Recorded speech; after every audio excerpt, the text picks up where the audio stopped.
What's going on, everyone? Welcome to another episode of Culture 316. I am one of your hosts and producers, Jordan Nahisi.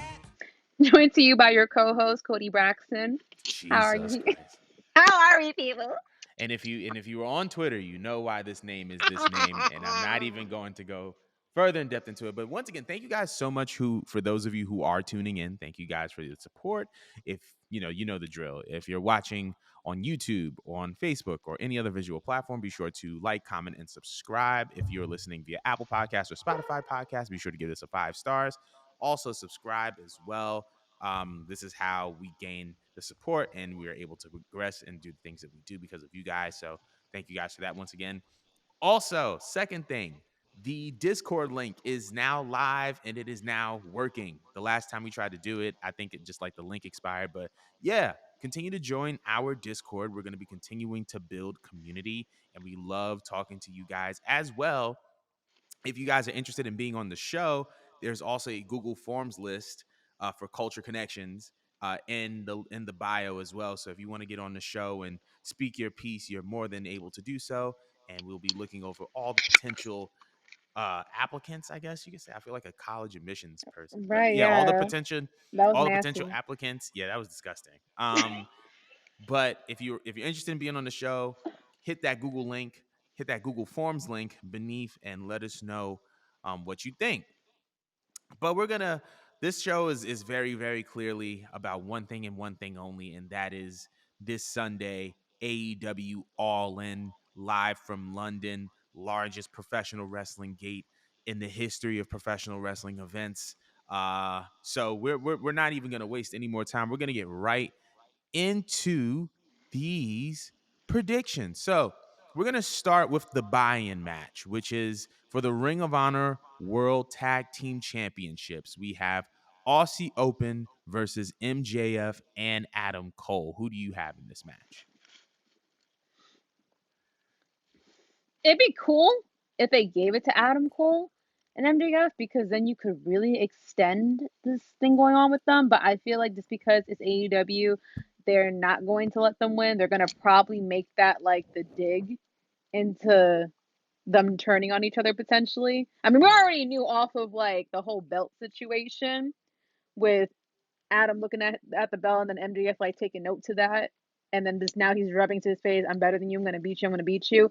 I feel like it would make more sense to make them lose, blame one person, then let that add some friction. So going into the match, like there's like a love-hate relationship. Now it's like, Yeah. yeah, now it's game time. I really don't fuck with you because you lost this opportunity. You're not gonna take this one from me. So yeah, they're gonna take the L's. I agree. I think that Aussie Open is going to win that match. I think it is going to have implications for what happens later down the line. I'm not going to get into that right now, but when it is time to talk about MJF versus Adam Cole, I will state my hot take. But moving on to the next match for the real world championship, we have CM Punk versus Samoa Joe. Who do you have? I don't see Joe getting it. Mm, I feel like they're going to. I feel like with the way they're building CM Punk as of right now, towards where they're going with the overall feud, it would make sense for CM Punk to go over. I don't think. I don't. I think Joe is just there just to take the pin and just to mm, give him another win underneath his belt until they get right. there. Yeah, yeah. That's where I'm going. What do you think? I think that I think that CM Punk is actually going to win the match. I think he's going to retain this real world championship. I think that I don't know if this was the original intention for Collision and Dynamite, but it seems like Collision and Dynamite have a Raw SmackDown relationship in the sense that they kind of have a champion of each brand. I believe that the goal is to have Ricky Starks possibly dethrone CM Punk eventually because I feel like Ricky's the hottest heel in on Yes. Collision, and Yes. I feel like Ricky's the hottest heel on Collision, and I feel like whoever dethrones CM Punk is probably going to be a younger guy, and they want to give him that rub. So I'm gonna go with CM Punk though. I think that Punk is going to retain. So there's that match. The next match, which I'm actually really really excited for, Swerve Strickland and AR Fox versus Sting and Darby Allin in a tag team coffin match. Who do we have in this match and why? Ooh, That's so hard because I wouldn't be mad if either or went over. right. Um, has Dar wait, this for the belts? This is for the. This is no belts are involved. No No championships are belts. involved. Damn, has Darby Allin got a belt yet? No, right? Dad No, Darby's got a TNT. belt. He's won the TNT title like a couple Yeah, no, he times. did. He did. He did. He did. He's just a mid card champion. My bad. My bad. My bad, Darby. No, I was thinking about. I was just like, has he got the tag team belts? No, he hasn't gotten the tag team belts. He hasn't gotten the tag team belts yet. This is hard. I'm gonna go with Sting and Darby. I don't really have a good why, but I'm just Hmm. I've been really enjoying them. I want to go with Sting and Darby. I don't have a great reason. You know, I think I'm gonna go with Swerve and AR Fox. I Why? think that if we want to solidify the Mogul Embassy as the as a dominant heel faction, and kind of really solidify why AR Fox aligned himself with Swerve. I think that Mogul Embassy needs to win. Mogul Embassy needs to win more than Darby and Sting need to win this match. Um, I think that Darby, whether win, lose, or draw, the focus is going to be on the TNT Championship again. Anyway, that's kind of been implied. So I feel like considering that Darby's going to take that pivot, it just makes more sense for Swerve and AR Fox to win. So I'm gonna go with Swerve and AR Fox. Plus, like the character works that they've been doing is incredible. All right, so there's that. Yeah, Swerve went So through a lot of character changes what'd you since say? being Swerve has went through a lot of character changes since He I has. got introduced to him through NXT, but I know he's had multiple characters in general. Like I Mm-hmm. just want to say like shout out to him because it's very hard nowadays to come up with a really unique character in wrestling in general, but Swerve just kind of continues to reinvent himself like it's nothing, and it's such a smooth transition that I don't even notice it. And we also have to give him credit not only just for the transition in his character work, we also have to give him credit for him taking all of the criticism and just refining his character and refining who he is as a pro wrestler. That's not easy. And for him to No. kind of be able to kind of go from one company to another, build up some momentum, build up more momentum, and then to be in a tag team match, like it say what you want about tag team matches, to be on a card to go against Sting in the biggest event of the company's year, I think that that speaks volumes. He has done the work. He's one of those guys that I believe, fully benefited from the fact that he had creative control in AEW. I feel like he's one of those people who uses it wisely. You can tell that he really refines his creative character work and that he's using that to his full advantage because he's built himself into something that he wouldn't have been able to be in WWE. And it isn't because he's incapable. It's just because WWE has certain confines. You got to work within certain rules and limits. And seeing him and what he's kind of built with Mogul Embassy is just really, really special. So piggybacking off of you, shout outs to the Mogul Embassy, shout outs to Swerve. Now we have the Stadium Stampede match, and I think this one is going to have a little bit more dialogue behind it because of things that we have heard regarding the match. So we have John Moxley, Claudio Castagnoli, and Wheeler Yuta representing the Blackpool Combat Club, along with three partners of their choice, versus Eddie Kingston, the Lucha Brothers, Orange Cassidy, and the Best Friends. However, we found out earlier today that Ray Phoenix will not be in this match because of some visa Boo. issues. So he will not be allowed to enter into the UK. Um, But the man with the gun got in? listen, whoo, I'm gonna keep my mouth shut. But anyway, um, Ray Phoenix can't go into the country. I think reports have been suggesting that it is because he is still establishing his citizenship in the United States, which I understand and I get it. But Number one, I want to know who will replace Ray Phoenix, and number two, um, who do you think would win this match My aggressive coughing would start right before you right ask me now? a question. Uh, um, who do I think is gonna win the match? I mean, you have me at Eddie Kingston. I'm on any side as long as I'm a New Yorker. I'm on any side that Eddie Kingston's on. Okay, enough said about that. I love Eddie Kingston, and I will never like. Yeah. Anyways, someone that will go with the useless squad. Not that everyone's useless, it's just that Wheeler Yuta is on there, so I'm just calling them the useless squad. Um, who would go well in a time like this? So Ray Phoenix was supposed to originally be on their side, or they were supposed to be on the opposing side. Where who is supposed to be on the what side? Phoenix was Ray supposed Phoenix to be Ray Phoenix was on Eddie's supposed to side. be because it's on he's on Eddie's side. He's with Eddie Yeah, but Kingston he's and Orange not. Cassidy and the Best Friends. So how many people is it versus the other in total? Like, It's like six how against many? six. It's six on Oh, it's 6 on 6, but the Blackpool Combat Club still have yet to announce their three partners of their choice. oh, they're missing three. Oh, They're jeez. missing three. Yeah.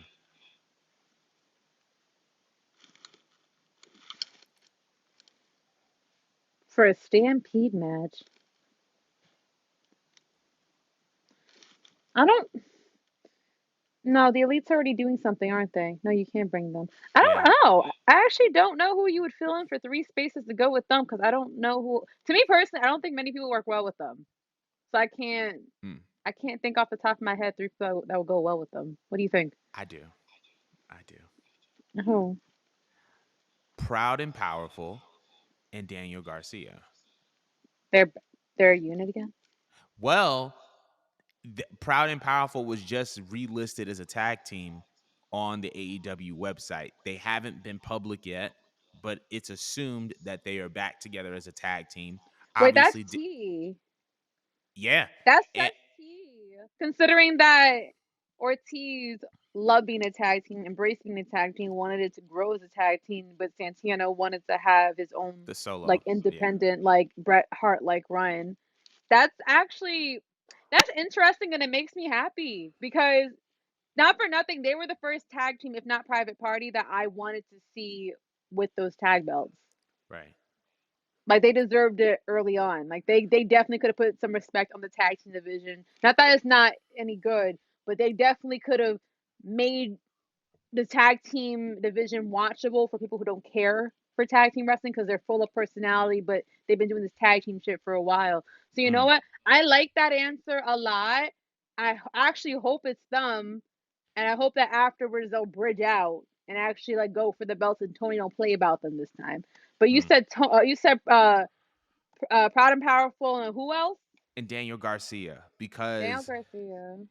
because remember, the Jericho Appreciation just Society just dispersed, and with the exception kind of like of Sammy Guevara, that no one has really had like a character label kind of attached to them. Nobody knows who's a heel and who's a face.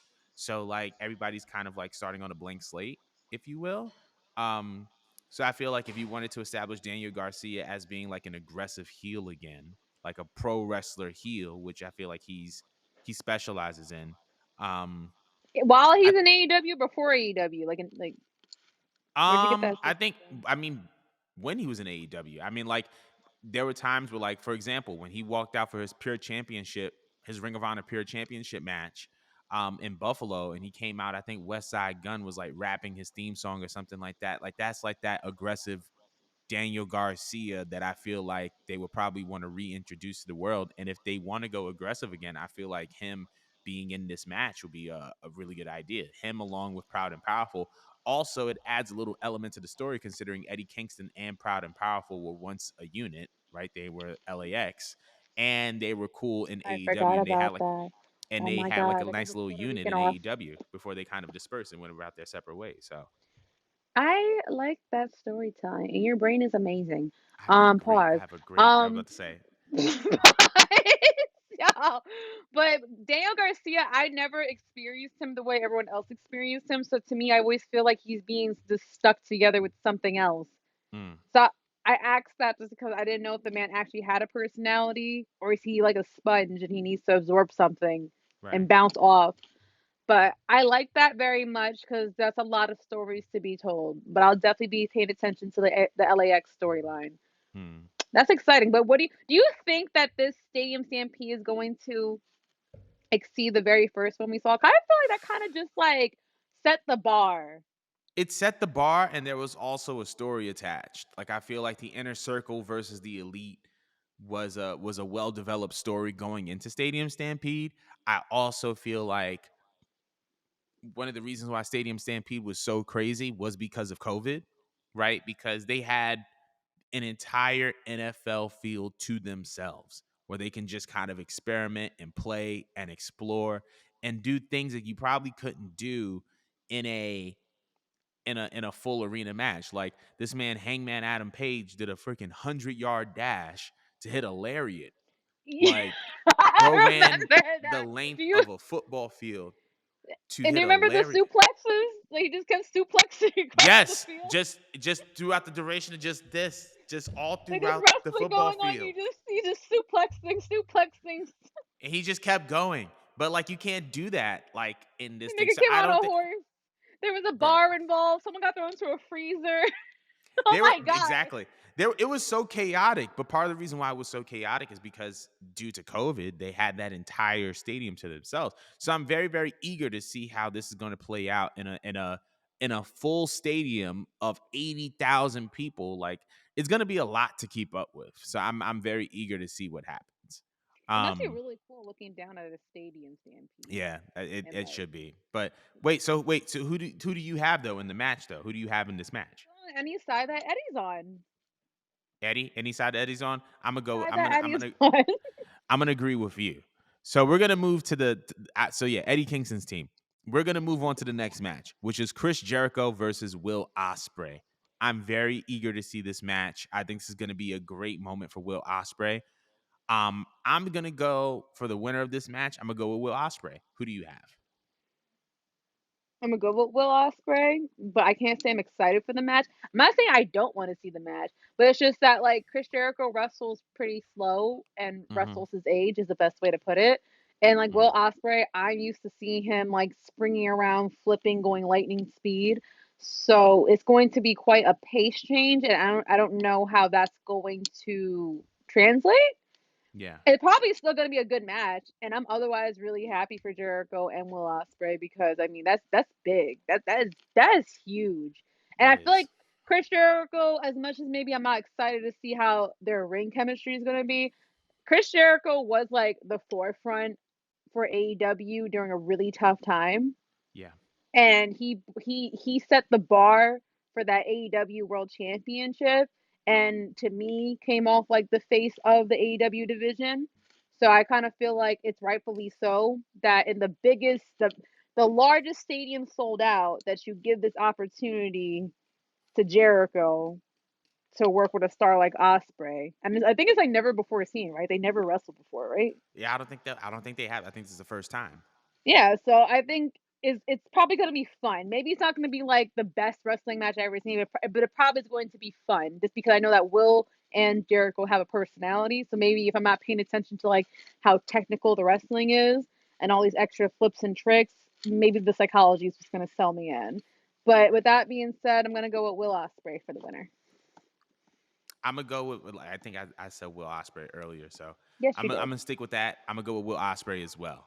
But I am very very excited for the match. It's definitely gonna be a clash of styles. So I'm very interested to see how this plays out. I feel like if anything, Will is gonna show a different side of him in order for this to be the match that it needs to be.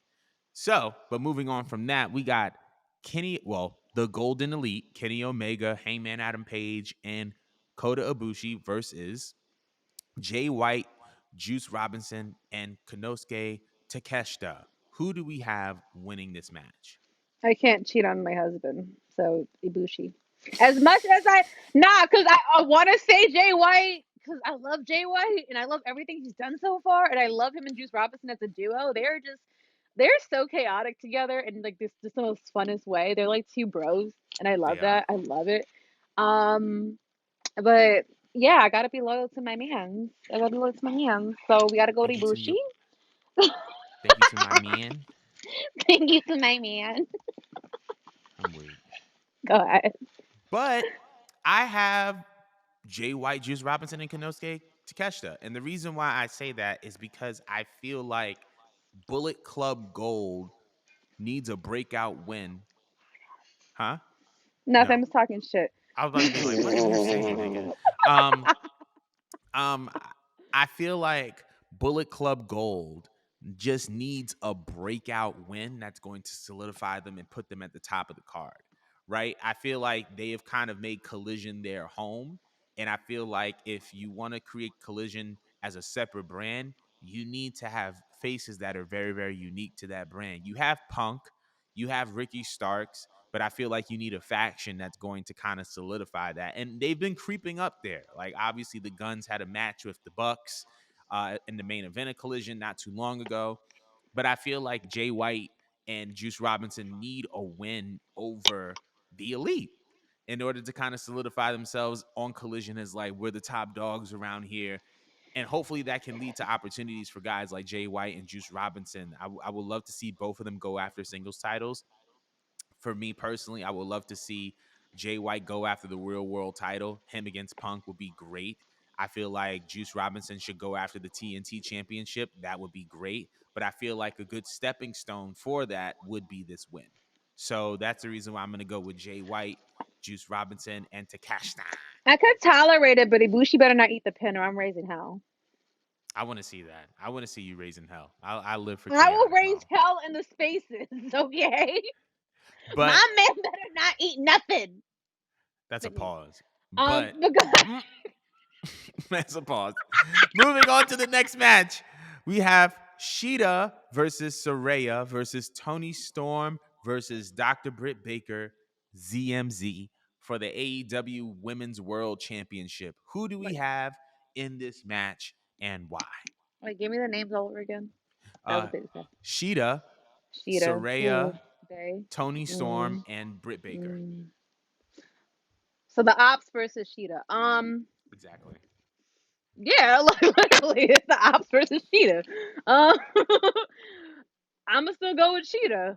Um, I'm gonna go with Sheeta just because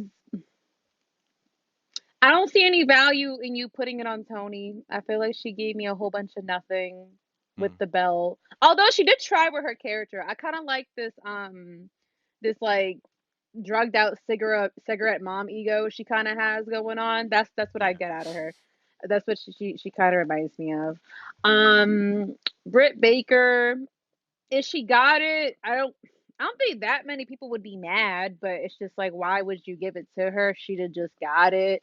Saraya don't deserve a damn thing because Saraya hasn't done anything to me at Mm, all. Um, but at the same time, it is London. mm, It is London, so Tony Khan could be because he likes Saraya. We don't like Saraya. We keep forgetting that. We keep forgetting that like Tony Khan is a mark, and he may just give it to Saraya just because. I think it would make the most sense to let Sheeta have another reign because to me, that belt, if not on Britt Baker, has felt the most important when it was defended by Sheeta. mm. And I don't think anyone would be mad if Sheeta won I mean, because she's Sheeta's the champion now, so. yeah, I know she's a champion now, but I'm saying like I feel like no one would be mad if she won just because if she had another long reign, it wouldn't feel like it's sucking the division dry. Everyone else Mm, that had the belt so far, I'm not saying they sucked the division dry, but I also don't feel like the belt felt any more important. mm, So I feel like the two main focuses I have to keep on is probably either going to Saraya just for the simple fact that they're in London or mm, whatnot, and Cheetah, just because she's the main champion, and I think that the crowd would want Cheetah to go over, unless mm, again you're shilling for Saraya. So I'm gonna go for that. I think that actually it might end up being a situation where either Tony or Saraya might be close to victory, but one of them's gonna turn on one another, mm, and then that's how they're going to end up taking the L. I don't think Britt's gonna be quite a factor, so I'm gonna go mm. with Cheetah. Cheetah, yeah. That's interesting. I I think Sheeta is gonna retain, but at the same time, I still see possibly Soraya winning. The reason Location. being, it's the UK. While while I haven't necessarily been fond of her character work, I do see her having a moment in which she wins, much to the chagrin of Tony Storm. And I feel like because Tony already has this bougie kind of persona that she's been adapting lately, Hmm. that it's very anti outcast. And I feel like that coupled with Soraya's win is going to start to drive a wedge between the faction and really cause tension and can possibly lead to a match or a case in which Soraya loses it right after. But the pop that Soraya would get would be insane in London. I feel like that would make for a pretty cool moment. Um, and considering that all out Chicago is next week and Dynamite is this week, I feel like they can definitely do something in which Saraya wins the title and then shortly thereafter loses the title. Okay, she Um, loses it after I could deal with it, but she better not have a long run because yeah, I was gonna. I can't put up with no Saraya matches. They none of them have been good. None of them. Nothing that she's done so far has impressed me. Like if we're Mm, gonna carry that belt, put it on a real champion. So I mean, if it hot potatoes back to Tony Storm because of that, because how do you end a faction in wrestling 101? You normally make the people fight. right. So if it hot potatoes back to Tony Storm because of that, fine. But they need to take that shit right the fuck off Saraya. They need to make her delusional, let her get ahead of herself, and let her lose the fucking belt. Because she is already delusional, but like don't give her the belt for very long. If Mm. you want to give London a good time, I'm not against London having a good time. If you want to give London a good time and put the belt on Saraya, that won't piss me off if they just snatch it right off. That's all I'm Mm. getting at. I see that. I definitely see that. But moving on to the next match, which is one of the most anticipated matches on the card, it's the end of the trilogy. The Young Bucks, FTR, AEW World Tag Team Championships. Who do we have in this match? I just feel like my answer is drastically different over the past 2 weeks Mm. because I want it to be FTR because I really like FTR. I'm gonna go with the Bucks. I'm gonna go with the Bucks. Go with the Bucks. All, I just feel like it like after everything that transpired, if you want to make your company look good and redeemable, you would still assert a form of a punishment. Like, all right, like you had a show to book. This is what the people paid for to see. Give them the show, but change the ending, and they'll Mm. just have to learn the hard way. I also say it's the Young Bucks, but I think that my answer was going to be the Young Bucks, regardless of what happened these past couple of weeks or not, just for the simple fact that all of the elite just signed multi-year contract extensions for AEW. And so because of that, I feel like that kind of to me, that kind of like solidified the fact that, if it was an all-in situation where it was the Bucks versus FTR, I think that the Young Bucks are going to win. Because at the end of the day, the Young Bucks are AEW. And that's just like a given. So that's my thing pertaining to them. By the way, if y'all want to hear our thoughts on what happened these past couple weeks, we have a culture quickie that's already out. Y'all go listen to that. But this is the main event, and I've been waiting for this all show because I have a hot take. Um, it is for the AEW World Heavyweight Championship, MJF versus Adam Cole. Who do you have? Why do you see anything happening? Okay, so I'm going with I'm going with Adam Cole Hmm. only because there's not that many people prepped enough with natural star power to take the belt off of MJF. I mean, there's one person in the back, and that the only other person I could possibly think about is Ricky. Hmm. But I want to go with Adam Cole just because I don't think people really took Adam Cole that seriously in AEW until the last, maybe what they've been doing with him for like the last like 6 months ish or Hmm. last few months ish. And I feel like since they built him up to feel like the star that he was in NXT or like Ring of Honor right now with what they're doing with him and MJF, I feel like it would make for great storytelling right now if they made Adam Cole switch up on MJF. They give us the most heelish version of Adam Cole that we've seen thus far. And as Whitney said it in the chat brilliantly, send the devil back to hell because I feel like that's the greatest way to wrap up the storyline. If you give it to MJF, though, it would make for a great crowd uproar in London. Hmm. Because I feel like everyone thinks it's going to be the latter, and that MJF is going to turn on Adam Cole because it just makes sense and it looks like they keep giving us little clues. But I don't feel like they would keep giving us obvious clues like that if Uh-huh. it was if just for it to actually be MJF. I feel like if they really wanted MJF to turn on Adam Cole, they would make it like, you know, they would have set us up in a position where it would have felt like, all right, like I don't know. Maybe he's gonna lean towards Adam, but I feel like the fact that they keep giving us very obvious clues as if they're trying to make us think that is MJF makes me think more so that it's going to be Adam Cole Hmm. because you kind of have like a oh we got you moment.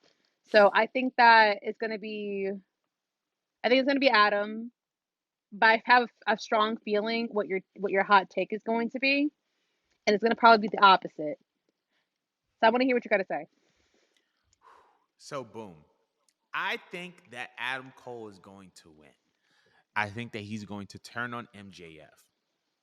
But the way that I see it and that I see happening is a couple of things. And this, ooh. All right, so boom. So you know how Roderick Strong has been like, kind of like what happened to my best friend Adam Cole type of situation. Like Yes, you was my friend, now you're his friend. I feel yes, like Adam and Roddy have been plotting, and I think that what's going to happen is that Roddy is going to interfere. MJF thinks it's going to be in his favor when it's really in Adam Cole's favor. And it's not just going to be uh, Roddy, but I also think that Mike Bennett and Matt Taven are going to be involved as well as Maria. Remember shows ago when we said Adam Cole Maria. needs to be the leader of a faction? Yes, yes, I do. At one point in time in Ring of Honor, Adam Cole was a part of a faction called the Kingdom. Yeah, I It was remember Adam Cole, that. and I feel like they're going to reunite the Kingdom, and it's going to be Adam Cole, Roderick Strong, Matt Taven, Mike Bennett, and Maria. And on top of that, because this faction is going to reform in order for Adam Cole to win the world title, it's going to cause MJF to reunite the Pinnacle with himself, FTR, and Wardlow because Wardlow is not doing anything right now. But I can see that happening. I can see Adam Cole turning heel, being the leader of a faction, being reunited with Roddy, and essentially just turning heel. And then that leads into a story where there is more MJF and Adam Cole, but it's going to be as Adam Cole as the heel, MJF as the face, and they're both going to have their respective factions. So that's what I think is going to happen at All In.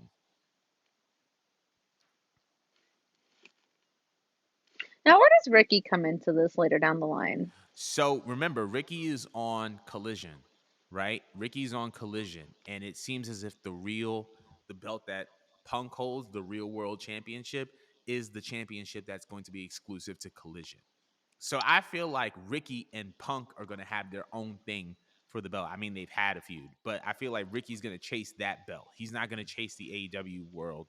heavyweight title. So he's going to be caught up over there. But Do you I just think that with that being said, though, like, you know how since they're basically copying whatever the fuck WWE is doing, do right. you feel like they're going to have their own version of a Survivor Series down the line? If things become copacetic, I mean, obviously we've heard a lot of like conflicting reports pertaining to Punk versus the Elite, and I feel like it's something that could happen. But I feel like it's rooted in if there's actual peace between both entities. That's like my only concern. What about you? Do you see this happening in a sense where you'll see like a collision versus a dynamite?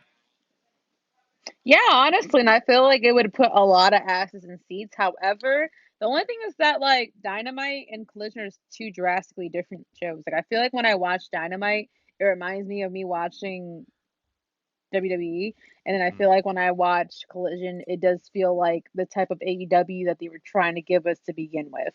mm, So there's that. But I do feel like down the line, maybe give another year or two, they may just challenge that idea and do like brand invasions and stuff like that, no, I can see that. Sorry, or have their own draft because I doubt they're gonna keep the same roster forever. I Usually, what agree. what comes with a draft normally it just it sparks the idea of okay, like drafts equal teams. Right. Teams got to be pitted against one another. So I think that's what's going to happen. But now just to jog it back towards your theory towards what's going to happen, I feel like that's a brilliant idea because I mean Adam Cole's been doing a good job solo. She actually has been shocking the hell out of me because I did not think off of his first presentation that he was doing very much here in AEW, Right. but he's really holding his own by himself, and I'm like pleasantly entertained by watching him and MJF. So I feel like that's actually a really cool callback to ROH to put him back in his original faction, and it'll give Mm, everyone something to do. It'll give everyone like a usable role again. But Adam I always agree. looks great with a team. It only makes him look more like a god. So that'd be great. Does MJF need a whole faction? No, no, he doesn't. I feel like he could use a lackey just because he's an asshole. Right.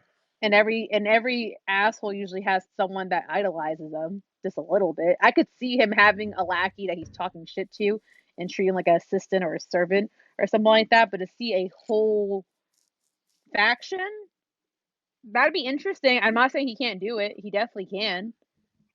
I How would you even go about that? I don't. I With his honestly don't. personality, Who, MJF? yeah. With MJF having a faction, like I can't. Well, I mean, it happened already with the Pinnacle, right? Like they I don't feel like had that's a faction that was piece. a faction technically. I just feel like the execution wasn't as good as it could have been. But it I think it was a rough idea of what a MJF faction would look like. A bunch of well-dressed guys, usually people who are all kind of sharing the same sentiment of being champions in their respective divisions. And then he has the one guy who's just the insurance policy, who at first it was Sean Spears and then it became Warlow. Um, The so I insurance think that policy is that's hilarious. that's kind of like the template. That's like the blueprint. But that wraps up our predictions. However, there was something that I came across, which is the reason why I was saying on the reason why I've been scrolling fervently is Very because aggressively. it has just been announced that Terry Funk has passed away at the age of 79. Um so I just found that out through Fightful Online via Instagram. Terry What? Funk Terry Funk just passed away. Um so before we sign out the show, definitely want to send my love and my prayers to the family of Terry Funk. He was instrumental in in just being a pro wrestling legend and being a pioneer of the hardcore style, especially in his early years in ECW. Not even his early years, his late years in ECW. He was a pioneer of that hardcore style, and even before and beyond that. So, wanted to just send my love and my well wishes to the family of Terry Funk.